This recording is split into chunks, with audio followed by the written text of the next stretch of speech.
እኔ ምላችሁን ብቻ ቶሎ ቶሎ ያረጋችሁ ስክሪፕቶ ነው የሚወርደው። የስክሪፕቶ እጅ ብቻ ሌላው አይወርድም፣ ደብተሩ አይወርድም። እሺ የፊታችንን ክብ እንስልና ስክሪፕቶአችንን እናወርዳለን። ክቡን ሳሉ ስክሪፕቶ አውርዱ። ግራ ጆሮአችሁን ሳሉ ስክሪፕቶ አውርዱ። ቀኝ ጆሮአችሁን ሳሉ ስክሪፕቶ ይውረድ። ግራ አይናችሁን ስክሪፕቶ ይውረድ። ቀኝ አይናችሁን ስክሪፕቶ ይውረድ። ያወረዳችሁ አይደለም። አፍንጫ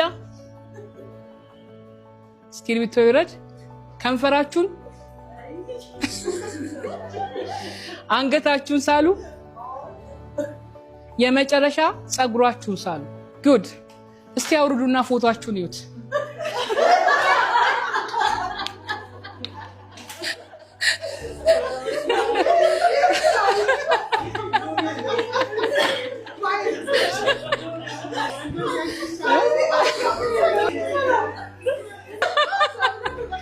ተጠጋግታለች።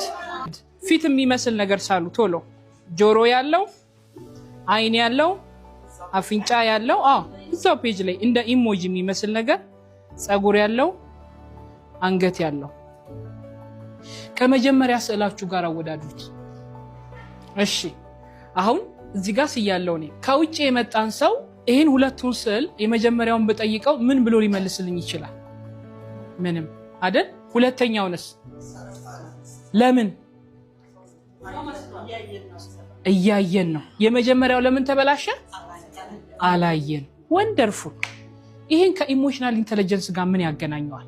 ቺን ጌም በጣም ነው የምወዳት። ከብዙ ርዕሶች ጋር እያገናኘው ነው ማሰለጥናት። የመጀመሪያው የተበታተነው ቅርጽ ያጣው አይኔቱ ጋር ጆሮቱ ጋር እንዳለ የማይታወቅበት የመጀመሪያው ስዕል ስለ ራሳችን ያለን አመለካከት በትክክል ቁጭ ብለን ራሳችንን ሳንጠይቅ ሰዎች ባሉ፣ ቤተሰብ ባለን፣ ትዳራችሁ ባላችሁ፣ አብረው የሚሰሩ ሰዎች ባሉ አንቺ እኮ እንዲህ ነሽ፣ አንቺ እኮ እንዲህ ነሽ፣ እንደዚህ ነሽ፣ እንደዚህ ተቆጭ ነሽ፣ ተናዳጅ ነሽ፣ አትችይም፣ ኧረ ይሄ አትወዳደር፣ ይቅርብሽ፣ ላንቺ አይደለም፣ የተለያየ የተባለው ነገር አለ አይደለ?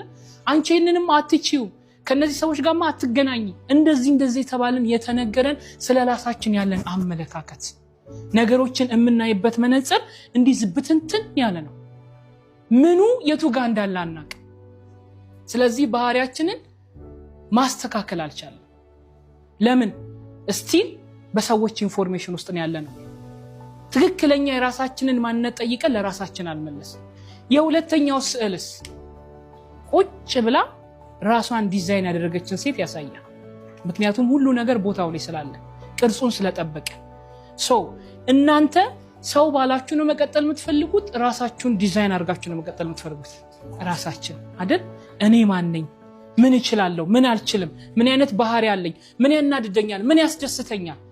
ምን አይነት ክህሎቶች አሉኝ? አስተሳሰቤ ምን አይነት ነው? ኔጌቲቭ ነው? ፖዚቲቭ ነው?